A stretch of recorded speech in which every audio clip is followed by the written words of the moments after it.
সুন্দর ওয়েদারে চলে আসলাম সেকেন্ড ভিডিও নিয়ে। তো আশা করি সবাই ভালোই আছেন।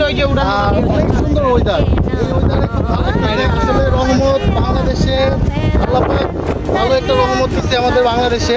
অনেক সুন্দর বাতাস, অনেক সুন্দর ঠান্ডা, যে ভালো লাগতেছে। আসলে বিষয়টা আপনাদের যদি বলতে চাই তাহলে বিষয়টা হলো এমন যে আকাশটা মেঘলা, সুন্দর মেঘলা, আর এটা অনেক সুন্দর।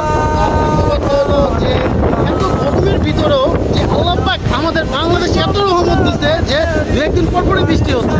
তো সবাই রিল্যাক্সে থাকেন, বাসায় ঠান্ডাভাবে থাকেন, বৃষ্টি বৃষ্টি হচ্ছে। আর কেরানীগঞ্জটায় আসবেন, সবাই ঘুরবেন, তালগাছতলা, হজরতপুর, বিভিন্ন এলাকায় ভালো লাগবে আপনাদের। আসলে জায়গাটাই এমন যে গ্রাম্য একটা পরিবেশ, নিজের ছোটকালের গ্রাম্য যদি কোনো স্মৃতি থাকে ওইটাও দেখবেন চলে আসবে সাথে সাথে। তো আশা করি সবাই ভালো থাকবেন। 20 টাকার ভিউটা দেখা, এত সুন্দর সুন্দর জায়গায়